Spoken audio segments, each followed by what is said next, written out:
नमस्कार, स्वागत है आप तमाम दर्शकों का। आपके साथ मैं हूं ललिता। मेरी आवाज सुनो कार्यक्रम के जरिए आज हम बातचीत करेंगे उन दिव्यांगों के बारे में जिनकी आवाज लोगों के बीच पहुंचाना बेहद जरूरी हो जाता है। सरकार तो तमाम तरह की योजनाएं चला ही रही है, प्रधानमंत्री भी तमाम तरह की योजनाएं चला रहे हैं, लेकिन जरूरी ये हो जाता है ये जानना कि उन तक उन योजनाओं का लाभ कितना पहुंच पा रहा है। क्या अगर उन तक लाभ पहुंच पा रहा है तो वो किस प्रकार से आगे बढ़ रहे हैं, और अगर उन्हें आगे बढ़ने में किसी प्रकार की मुश्किल हो रही है तो उन खामियों को किस प्रकार से दूर किया जाए। कई ऐसे भी बच्चियां हैं, कई ऐसे भी बच्चे हैं जो दिव्यांग तो जरूर होते हैं लेकिन वो बेहद सशक्त होते हैं, स्वावलंबी होते हैं। उन पर भी आज हम बातचीत करेंगे। तो सबसे पहले हमारे साथ स्टूडियो में दो खास मेहमान मौजूद हैं, उनका पहले हम स्वागत कर लेते हैं। हमारे साथ प्रोफेसर आनंद मूर्ति सर हैं जो कि बिहार नेत्रहीन परिषद के उपाध्यक्ष हैं और साथ ही साथ अखिल भारतीय बधिर संघ न्यू दिल्ली के चेयरमैन भी हैं। उनका पहले स्वागत करेंगे। बहुत बहुत स्वागत है सर आपका। बिल्कुल। और इसी के साथ हमारे दूसरे खास मेहमान हैं विजय कुमार सिंह जो कि बिहार नेत्रहीन परिषद के महासचिव हैं और साथ ही साथ AICB के सचिव और उपाध्यक्ष न्यू दिल्ली के रह चुके हैं। उनका भी बहुत बहुत स्वागत करेंगे। स्वागत है सर आपका। धन्यवाद। बिल्कुल। तो चलिए कार्यक्रम की शुरुआत करते हैं और सबसे पहले हम बात करेंगे प्रोफेसर साहब से। प्रोफेसर साहब, सबसे पहला मेरा सवाल ये है कि सुगम्य भारत योजना जो कि प्रधानमंत्री की योजना चलाई जा रही है, क्या लग रहा है किस प्रकार से दिव्यांगों तक लाभ पहुंच पा रहा है और कितना लाभ पहुंच पा रहा है? आगे बात करने से पहले मैं एक बहुत ही ज़रूरी बात चाहूँगा कि हमारे दर्शक जाने। जब मैं न्यू दिल्ली गया था एनुअल जनरल बॉडी मीटिंग में चेयरमैन की कैपेसिटी से, तो हमारे सामने कुछ दिव्यांग जो बधिर थे, उन्होंने पहला जो हमसे वार्तालाप किया उसमें सबसे पहले मुझको ये बताया कि मैं अब आपके बराबर हो चुका हूँ, मैं आपके बराबर हो चुका हूँ। हम पूछा कैसे, तो उसने, चूँकि साइन लैंग्वेज जानता है, उसने कहा कि आपका बुद्धि मेरा बुद्धि बराबर है। हम कि कैसे हो गया, तो उसने एक जो बात कही ये काफ़ी प्रेरणास्पद है और मनोबल बढ़ाने वाला, काफ़ी औषधि का काम किया है। उसने कहा कि मैं अब दिव्यांग हो चुका। मैं उसका कहने का तात्पर्य था कि मुझे जो लोग विकलांग समझते थे, अब मैं दिव्यांग हूँ क्योंकि प्रधानमंत्री महोदय ने मुझको दिव्यांग कहा है। तो सबसे पहले तो हम प्रधानमंत्री, हमारे यशस्वी प्रधानमंत्री आदरणीय नरेंद्र मोदी जी को हम आभार व्यक्त करते हैं कि दिव्यांग जनों के बीच में ऐसे संबोधन के साथ आप जो आए, ये बहुत बड़ी औषधि का काम कर रहा है और जितनी भी योजनाएं हैं काफ़ी ऊंचे मनोबल के साथ ये उसको स्वीकार कर रहे हैं। अच्छा, तो प्रोफेसर साहब आपने शुरुआत तो करी, बड़ी अच्छी बात है। बड़ी अच्छी बात ये है कि वाकई प्रधानमंत्री नरेंद्र मोदी ने जो किया है वो अब तक किसी ने नहीं किया। ये एक जो शब्द है दिव्यांग, वो अपने आप में लोगों का मनोबल काफ़ी ज़्यादा ऊंचा कर देता है, जिसकी ज़रूरत वाकई हर दिव्यांगों को होती है कि उनका हौसला अफजाई किया जाए, और हम और आप दोनों को ज़रूरत है उनका हौसला अफजाई करने की। तो प्रोफेसर साहब, अगर सुगम्य भारत के बारे में हम चर्चा करें, आपने तो बखूबी हमें बताया है कि प्रधानमंत्री ने किस तरह से उन्हें मनोबल उनका मजबूत किया है। अगर मैं लाभ की बात करूं इस योजना की, तो लाभ कितना मिल पा रहा है, ये जरा बताइए हमें। दिव्यांग जन अधिकार अधिनियम, इसको अप्रैल 2017 में लागू किया गया, इसको विधायी रूप दिया गया और सुगम्य इसको बनाया गया, इसकी सार्वभौमिकता भी अपनाई गई। इसके तहत विभिन्न योजनाओं के माध्यम से दिव्यांगजन के बीच में सरकार जो बहुत बड़ा एक मशीनरी है, इन लोगों के बीच में खड़ी हो जाती है सहायतार्थ। फ़र्क ये पड़ा है, जिसकी चर्चा मैंने थोड़ी देर पहले की, कि इनके मनोबल को तो बढ़ाया ही और साथ में इनके जो स्वावलंबी होने की दिशा है उसमें बहुत बड़ा कदम उठा है, जिसमें हम कंपोजिट रिहैबिलिटेशन रीजनल सेंटर है, इसके माध्यम से शिक्षा, चिकित्सा, प्रशिक्षण और कैसे प्रिवेंट किया जाए विकलांगता से, इसके बारे में बताया जाता है।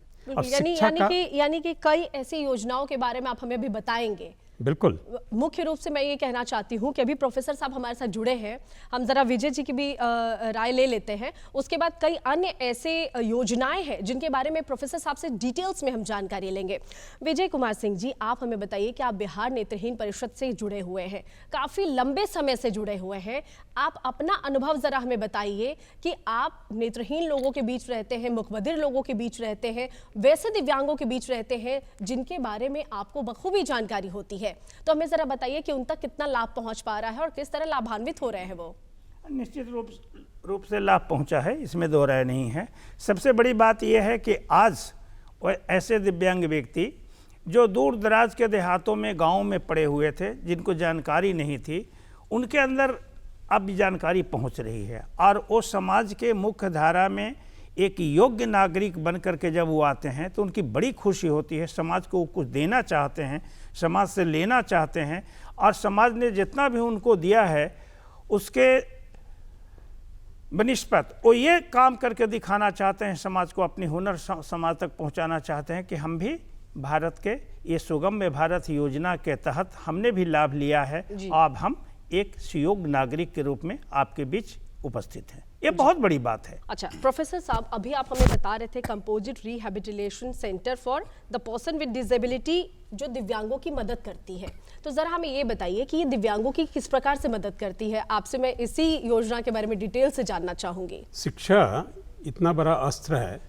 जो कि किसी को भी स्वावलंबी बनाता है और उसके ज्ञान को बढ़ाने के साथ साथ समाज में किस तरह से रहा जा सकता है इसके बारे में बताता है। तो शिक्षा इस स्तर का दिया जाता है इसके माध्यम से कि हर दिव्यांग, मैंने थोड़ी देर पहले ये बातें कही आपको कि दिव्यांग इसलिए शब्द संबोधित करने से उतना बड़ा असर हुआ है, जिस तरह से हम सामान्य जन या कोई भी चिकित्सक के पास जाते हैं तो उसका व्यवहार, उसका शब्द बहुत बड़ा कार्य करता है एक औषधि का, और जितनी भी एलिमेंट है जो बीमारी है उनके व्यवहार से आधा दूर हो जाता है। तो ये दिव्यांग जन के बीच में शिक्षा इस तरह पहुंचाई जाती है जैसे हमारे नेत्रहीन दिव्यांगजन हैं, उनके पास उनको कौन सी शिक्षा चाहिए, क्योंकि हर नेत्रहीन अलग अलग ढंग से भी उसके स्तर के अनुसार उसका शिक्षा व्यवस्था की जाती है। दूसरे हमारे जो बधिर हैं दिव्यांग, उनके लिए साइन लैंग्वेज का पूल बनाकर कैसे उनको पढ़ाया जा सके और जिस स्तर की शिक्षा उन्हें दी जा सकती है, जैसे वोकेशनल ट्रेनिंग की, बहुत अच्छा फोटोग्राफी कर सकते हैं वो लोग, कटिंग करते हैं, टेलरिंग करते हैं। तो एक शिक्षा जो हमारा कॉन्स्टिट्यूशनल ये अप्रूव्ड शिक्षा है, 8th 9th 10th मैट्रिक, अगर उसमें कोई जाना चाहता है तो उसमें भी जाते हैं और उसमें ये व्यवस्था की गई है कि सामान्य विद्यालय में इनकी शिक्षा हो।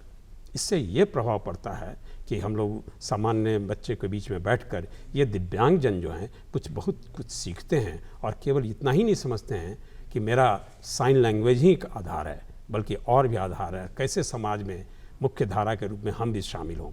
तीसरे, एक जो अस्थि विकलांग होते हैं उनके बीच में बहुत सारी समस्याएं होती हैं, इसको हम इनकार नहीं कर सकते। तो वो शिक्षा ग्रहण करने कैसे पहुंच सके उस जगह पे जहां शिक्षा दी जाती है, इसके लिए टेक्टाइल पेविंग की व्यवस्था की गई है जी।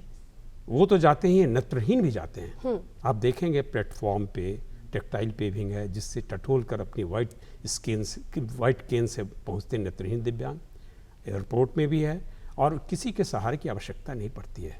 आप किसी भी जंक्शन में चले जाएं, मैंने तो देखा है पटना जंक्शन में कि 2 ऐसे नेत्रहीन दिव्यांग हैं जो डेली बेहटा से अप डाउन करते हैं और अकेले आते हैं जाते हैं।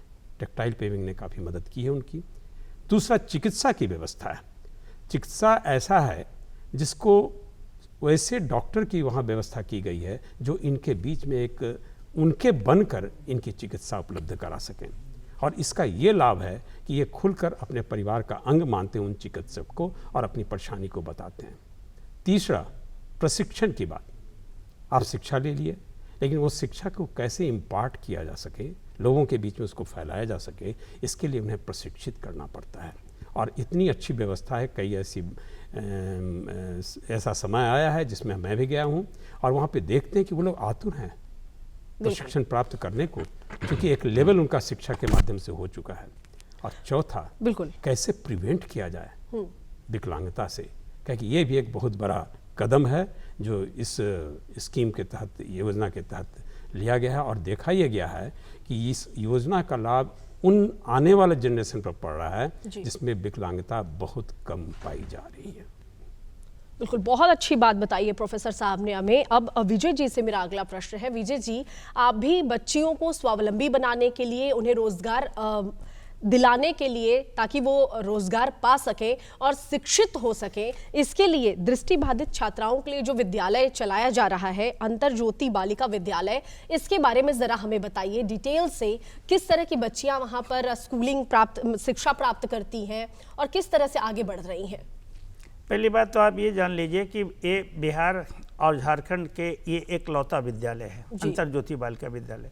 हमने इस संगठन की स्थापना 1980-81 में अंतर्राष्ट्रीय विकलांग वर्ष के दौरान संस्था बनी थी, बिहार नेत्रहीन परिषद। और बिहार नेत्रहीन परिषद का ये एक प्रोजेक्ट है जो अंतर ज्योति बालिका विद्यालय है, जिसकी स्थापना 27 जून 1993 को किया गया। शुरू में 2 बच्चियों से हमने इसकी शुरुआत की थी विद्यालय का, जिसमें उनके शिक्षा कई प्रकार के हैं। सामान्य शिक्षा तो वही है क्लास 1 to 10 तक। उसके अलावा उनको डांस सिखाते हैं, डांस भी बहुत अच्छा करते हैं। कई पुरस्कार उन्होंने जीत करके लाया है नेशनल लेवल पे। संगीत की शास्त्रीय संगीत है, लाइट म्यूज़िक है। उसके अतिरिक्त तो उनका हैंडीक्राफ्ट की चीज़ें बहुत अच्छी अच्छी वो बनाती हैं। अगर मेरे विद्यालय में आप आइए तो देखिए, उनका हुनर को देखिए, उनके काम करने के तौर तरीके को देखिए, उनके शिक्षक जो प्रशिक्षण दे रहे हैं उनको वो कैसी हैं और किस तरह की चीज़ें बनाती हैं। वो बहुत सुंदर सुंदर चीज़ें, आपको झूमर वगैरह है या पर्स है, की रिंग है, या फिर और वो सजाने का, टेबल सजाने के जितनी चीज़ें हैं, कमरे को सजाने की, सब वो बनाती हैं। उसके अलावा जूडो कराटे भी वो करती हैं। तो इस तरह के हमने, उसके बाद पाक शास्त्र की भी शिक्षा उनको हम देते हैं, बशर्ते उनका किचन में जो सामान जहाँ वो रखे उसमें छेड़छाड़ नहीं होना चाहिए। जहाँ उन्होंने चीनी का डिब्बा रहा है वहाँ से ही मिलना चाहिए, जहाँ उन्होंने नमक रखा है, मसाले रखे हैं, वो सब सही जगह होनी चाहिए। फिर देखिए वो सब कुछ बना लेती हैं, सब कुछ बना के आपको खिलाएंगे, कोई काम करने में परेशानी नहीं है। लेकिन तब तो उनके जीवन में ये चुनौती है और उन्होंने संघर्ष करके जीवन को आगे बढ़ाया है। हमारे यहाँ अभी एक ट्रेनिंग सेंटर हमने शुरू किया है, वोकेशनल ट्रेनिंग सेंटर बच्चियों के लिए, जिसमें वो कैंडल बनाती हैं। आप आइए मेरे यहाँ, अभी हमारे पास इतना ऑर्डर आ रहा है कैंडल में, जिसमें टेडी बियर वो बनाई हैं और गुलाब का फूल बनाई हैं और कई प्रकार के मोमबत्तियाँ हम दिवाली के अवसर पर बनाए हैं, जो बहुत लोगों के बीच मांग है, काफ़ी लोगों ने पसंद किया है। और फिर उनको और भी चीज़ें, चॉकलेट भी बनाती हैं, सर्फ बनाती हैं। इस तरह से उनको ये शिक्षा दे करके हमारा मेन उद्देश्य है कि वो योग्य बने। मान लीजिए कि अब हमने अभी कहा ना कि 110 लड़कियां हमारे यहाँ शिक्षा प्राप्त कर चुकी हैं जी, कर रही हैं, और लगभग 110 से भी अधिक 117 बच्चियां हमारे यहाँ से पास आउट हुई हैं, जो अच्छे अच्छे ओहदों पर काम कर रही हैं। 5-6 बच्चियां तो बैंक मैनेजर हैं, अनाउंसमेंट करती हैं, रेलवे में अनाउंसर के काम करती हैं। उसके राष्ट्रभाषा परिषद में एक अच्छे गस्टेड रैंक में वो लड़की है जो काम कर रही है। उसके अतिरिक्त रक्षा मंत्रालय में, गृह मंत्रालय में हमारी बच्चियां काम कर रही हैं। और 20-25 बच्चियां तो हमारे एज ए टीचर सामान्य विद्यालय में वो शिक्षक के रूप में वो काम कर रही हैं। कई जगहों पर उन्होंने अपना परचम लहराया है और काम करने में कोई परेशानी नहीं, कोई शिकवा शिकायत नहीं। लेकिन हाँ, इसके लिए उनको जीवन में चुनौती इसको मानना पड़ेगा कि हमको काम करके कैसे समाज के अंदर अपने आप को मोबिलाइज करना है, प्रतिष्ठापित करना है कि हम कहाँ तक आपके लिए कैपेबल हैं। बिल्कुल, बहुत बहुत बहुत अच्छी बात विजय जी ने ये बताई है हमें कि चुनौतियों का सामना वो किस प्रकार से करती है, उसके लिए उन्हें वहाँ तैयार किया जाता है। क्योंकि जब स्कूलिंग की जाती है और स्कूल में जो शिक्षा दिया जाता है, साथ ही साथ जब उन्हें तैयार किया जाता है तो उनमें उन सारे गुणों को भरा जाता है जिससे वो आगे जाकर अपना डंका बजा सके। और कई ऐसे दिव्यांग हैं, इस पूरी दुनिया की मैं बात करूं तो कई ऐसे दिव्यांग हैं जो आज अपना डंका बजा रहे हैं। प्रोफेसर साहब, मेरा अगला प्रश्न आपसे रहेगा कि आप बताइए हमें NDHFC, इसके बारे में जरा हमें बताइए कि ये किस प्रकार से दिव्यांगों की मदद करती है। National handicapped development finance corporation for the disabled person है ये। इसके माध्यम से उन दिव्यांगजन को कम ऋण पे, कम रेट ऋण पे मुहैया कराई जाती है अमाउंट, और उससे वो स्मॉल स्केल इंडस्ट्री स्थापित करते हैं, लार्ज स्केल भी स्थापित करते हैं, प्रोडक्शन यूनिट स्थापित करते हैं, और किसी भी तरह से एग्रीकल्चर प्रोडक्ट की भी तैयारी करते हैं तो उसके लिए भी उनको लोन दिया जाता है। क्योंकि ब्याज दर काफ़ी कम रहता है, इन लोगों को लेने में कोई परेशानी नहीं होती है। लेकिन इसके साथ एक और बात है, योजनाएं पहले भी चलती थीं, लेकिन अभी जो योजनाएं चल रही हैं इसकी खासियत ये है कि हर की मॉनिटरिंग हो रही है। कितना लोन दिया गया, उस लोन का यूटिलाइजेशन सर्टिफिकेट प्राप्त किया जाता है। अगर यूटिलाइज नहीं हुआ तो क्यों नहीं हुआ, अगर स्किल की कमी है तो स्किल मुहैया कराया जाता है, नो हाउ दिया जाता है, किसी भी स्थिति में उन्हें छोड़ने की व्यवस्था नहीं की जाती है। और अगर कोई लोन देने में किसी तरह की परेशानी हो रही है तो उसको कोई हार्ड एंड फास्ट नहीं रखा गया है, एक अवधि निर्धारित कर दी जाती है और वहाँ भी फिर उन्हें मदद करने के लिए योजना अपने माध्यम से तैयार हो जाती है। इसकी एक बात और मैं बताऊंगा, सम्यक जैन जो 7th पोजीशन अभी यूपीएससी में जिन्होंने लाया है, वो खुद एक नेत्रहीन दिव्यांग है। उनके बारे में अभी जैसे आपने कहा कि समाज की मुख्य धारा में, तो मैं समझता हूँ थोड़े से इन्हें आप सहानुभूति की आवश्यकता नहीं है इन्हें जी। थोड़ा सा ये महसूस होना चाहिए कि आप इन्हें ये एहसास कराएं कि आप में हम में कोई अंतर नहीं है।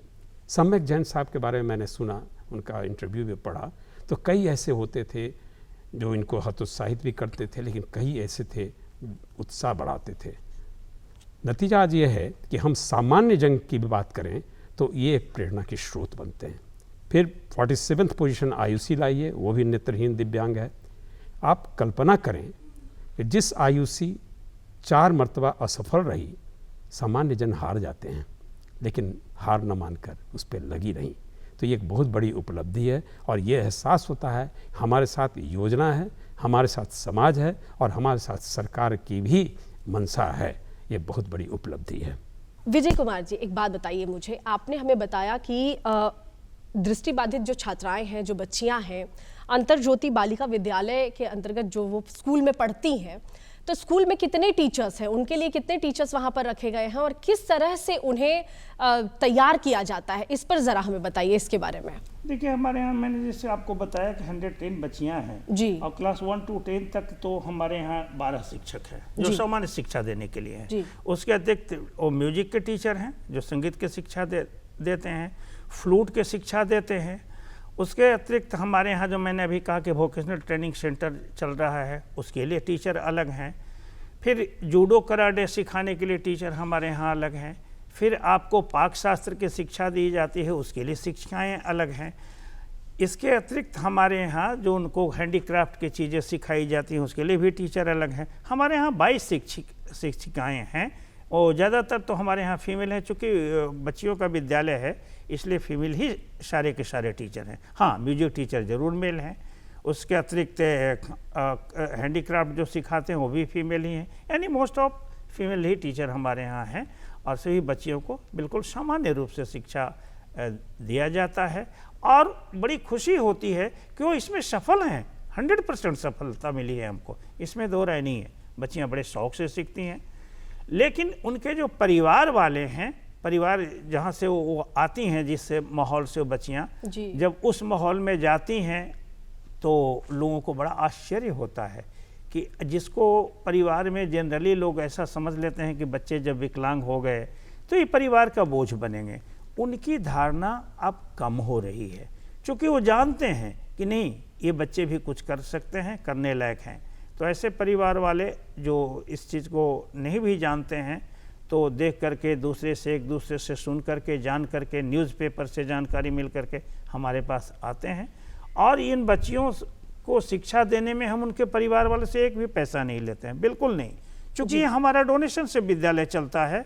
और समाज के लोग इसमें लगे हैं और निश्चित रूप से उनका सहयोग सराहनीय है, हम उनकी पूरी प्रशंसा करते हैं और बच्चियां ये सफलता। अच्छा विजय जी, मैं आपको बीच में रोकना चाहूंगी, आपसे मैं ये पूछना चाहती हूँ कि चुनौती कितनी होती है उन्हें सब सारी चीज़ों के लिए तैयार करने के लिए, मुश्किल कितनी मुश्किलों का सामना करना पड़ता है। मैं टीचर्स की बात करूँ, खासतौर से आपकी बात करूँ, उन बच्चियों के बीच में रह करके उन्हें सिखाने में कितनी मुश्किल होती है।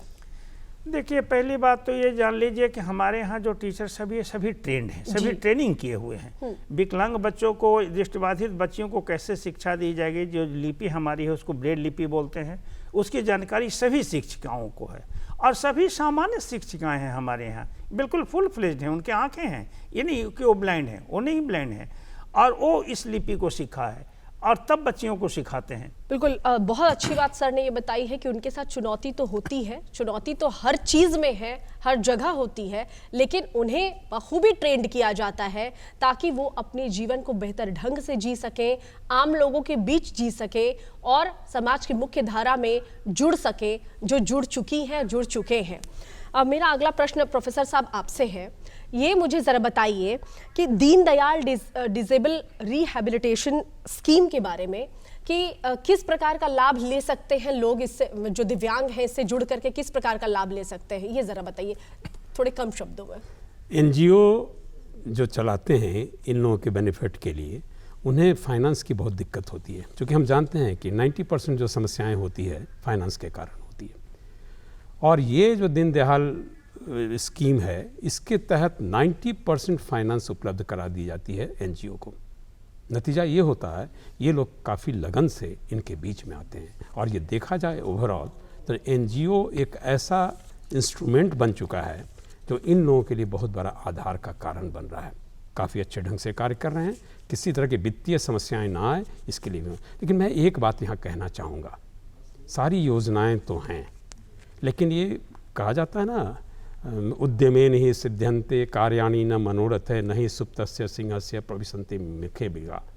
हमें प्रयास करना पड़ेगा, सजग रहना पड़ेगा। इसमें अभिभावक की भूमिका अहम होती है, क्योंकि अभिभावक एक रोल मॉडल होते हैं और समाज तो आपके साथ खड़ा है ही, लेकिन पहले आपको अपने संतान के साथ भी खड़ा होना पड़ता है। एनजीओ इस चीज़ को ही बढ़ावा देता है, लोगों को मोटिवेट करता है। और एनजीओ इतना बड़ा अभी प्रोग्राम चला रहा है पूरे देश में कि बहुत सारे अनुकरणीय कार्यक्रम उसके हैं। बिल्कुल, अगर मैं बड़े ही कम शब्दों में ये प्रश्न पूछूं कि समाज के लोगों को आप क्या मैसेज देना चाहेंगे सर, 2 शब्द में, तो ज़रा वो। मुश्किलों में भाग जाना आसान होता है, हर जिंदगी का पहलू इम्तिहान होता है। डरने वालों को कुछ मिलता नहीं, लड़ने वालों के कदमों पे जहान होता है। इसी संदेश के साथ डरना नहीं है, अपने संतान को स्वीकार करें और संतान के साथ आप खड़े रहें, आपके साथ संतान खड़ा रहे। बिल्कुल, देखिए इसे कहते हैं कम शब्दों में अपनी बातों को रखना, और बहुत ही खूबसूरत ढंग से बताया है प्रोफेसर साहब ने क्या कहना चाहते हैं, क्या मैसेज देना चाहते हैं। हमारे साथ विजय जी भी हैं। विजय जी, आप समाज के लोगों को, समाज के उन लोगों को जो नहीं समझ पा रहे हैं दिव्यांगों को, अपने बच्चों को, उन्हें क्या मैसेज देना चाहेंगे, जरा हमें बताइए। देखिए, पहली बात तो मैं बच्चों को से कुछ अपील करने के पूर्व में उनके गार्जियन को कहना ये चाहूँगा कि अगर उनके परिवार में कोई बच्चा किसी प्रकार की विकलांगता उसके अंदर है, चाहे वो देख नहीं सकता है, दृष्टिबाधित हो गया, या फिर कोई और अंग से कोई कमज़ोर है, तो उसको सामान्य बच्चे ही समझें। ये कभी ना समझें कि ये हमारे लिए परिवार का बोझ है। नहीं, वो उसको भी वही लाड़ प्यार मिलना चाहिए जो सामान्य बच्चों को देते हैं। इससे उनका मनोबल बढ़ेगा, उनके अंदर शिक्षा या किसी क्षेत्र में वो काम करते हैं तो उनका उत्साह बढ़ेगा। ये परिवार से मेरा अपील है और उनसे मैं ये आग्रह करना चाहता हूँ। दूसरी बात, बच्चे अगर विद्यालय के अंदर आते हैं या कुछ शिक्षा उनको मिल रही है, कोई ट्रेनिंग उन्होंने लिया है, तो उसका सदुपयोग करें। और बच्चे जब उसको दिल से पढ़ेंगे और दिल से मेहनत करेंगे, बगैर मेहनत को तो कोई चीज़ मिलती नहीं है, अगर मिली होती तो सारी दुनिया ले लेती। इस नाते उनसे मेरा ये कहना है कि आप अपने अंदर कभी हीनता की भावना ना लाएं। आपके अंदर सब कुछ है, बस ज़रूरत है आपको हिम्मत की, मेहनत करने की ज़रूरत है। जिस रास्ते पे आप चल रहे हैं, मान लीजिए कि कोई रास्ता है तो कठिन भी हो सकता है, इससे घबराए नहीं। बिल्कुल विजय जी, समय हमारे पास बेहद कम बचा हुआ है, तो मैं इनकी, विजय जी की बातें यही बता रही हैं कि पथ कठिन है तो क्या हुआ, आपको चलने की ज़रूरत है, आप चलना शुरू तो करें। वो कठिन जो पथ है, कठिन जो रास्ता है, वो बिल्कुल आपके लिए आसान हो जाएगा। विजय जी, आप हमारे स्टूडियो में आए और साथ ही साथ प्रोफेसर साहब आप हमारे स्टूडियो में आए, लोगों से इतनी सारी बातचीत की, हमसे इतनी सारी बातचीत की, इसके लिए बहुत बहुत धन्यवाद। बहुत बहुत शुक्रिया। बिल्कुल, तो आप देखते रहे बिहार दूरदर्शन, मुझे दीजिए इजाजत, नमस्कार।